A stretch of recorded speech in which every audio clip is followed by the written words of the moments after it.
মঙ্গলবার আমবাসা টাউন হলে কংগ্রেসের আদিবাসী সম্মেলন অনুষ্ঠিত হয়। সেখানে সিডব্লিউসির সদস্য তথা বিধায়ক সুদীপ রায় বর্মন বলেছেন, বিজেপি নেতারা আদিবাসীদের গায়ের উপর প্রস্রাব করে। ওনার এই অসাংবিধানিক মন্তব্যের প্রতিবাদে জনজাতি মোর্চা প্রতিবাদ জানায় সুদীপ রায় বর্মনের হোস্টেলে। বিধায়কের এই ধরনের মন্তব্যের জন্য দেশের জনজাতিরা অপমানিত হয়েছে। এই ধরনের মন্তব্য যাতে বিধায়ক সুদীপ রায় বর্মন আগামী দিন না করেন তার জন্য ওনাকে হুঁশিয়ারি করতে আজকের এই প্রতিবাদ কর্মসূচি। একই সাথে দাবি জানানো হচ্ছে যাতে বিধায়ক সুদীপ রায় বর্মন যাতে জনজাতিদের কাছে ক্ষমা চান, নয়তো তিনি পদত্যাগ করেন। কাল দেখেছি কংগ্রেসের বিধায়ক সুদীপ রায় বর্মন, উনি একজন সিনিয়র বিধায়ক। উনি আদিবাসী সম্মেলনে একটা বক্তব্য দিতে গিয়ে উনি অসাংবিধানিক শব্দ প্রয়োগ করে আমাদের জনজাতিদেরকে যেভাবে অপমান করেছেন সেটা আমরা জনজাতি সমাজ কোনোভাবেই আমরা মেনে নিতে পারি নাই।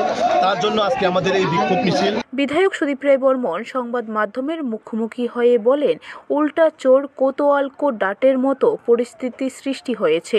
তিনি পুলিশের ভূমিকা নিয়ে আরও বলেন, জনজাতি মোর্চার পক্ষ থেকে যখন হোস্টেলে প্রবেশ করে পাবলিক প্রপার্টি ভাঙচুর করা হয় তখন পুলিশ ঠুটু জগন্নাথ হয়ে দাঁড়িয়েছিলেন, কোনো ব্যবস্থা নেয়নি। কিন্তু আজ যদি কোনো মন্ত্রী বা শাসক দলের বিধায়কের হোস্টেলে এমন ঘটনা ঘটত তখন কি পুলিশ এইভাবে দাঁড়িয়ে থাকতো, প্রশ্ন করেন তিনি। এটা বলে না, উল্টা চোর কোতোয়াল কো ডাটে, এরকম পরিস্থিতি হয়ে গেছে।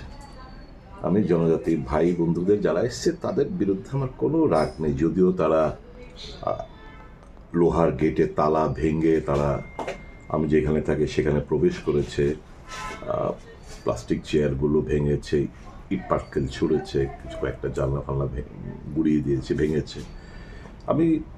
তাদেরকে আমি দোষ, তাদের বিরুদ্ধে আমার কোনো রাগ নেই, অভিমান নেই, কারণ আমি তাদের স্বার্থ সংশ্লিষ্ট ব্যাপার নিয়েই তো কথা বলছিলাম। এটা তো ঘটনা, বিজেপি দল তারা এসসি এসটি ওবিসির মানসিকতার দিক দিয়ে তারা বিরোধী। তারা পারভার্টেড, মানে বিকৃত মস্তিষ্ক এই তিনটে সম্প্রদায় নিয়ে, এসসি এসটি ওবিসি নিয়ে তারা তাদের মাথায় বিষ ভরে রয়েছে, তাদের ঘৃণা করে। এরকমটা ঘৃণা না করলে একটা মানুষ, বিজেপির দেবতুল্য কার্যকর্তা মধ্যপ্রদেশে ওপেনলি কারো গায়ের উপরে প্রস্তাব করতে পারে? ব্যুরো রিপোর্ট, খবর ত্রিপুরা।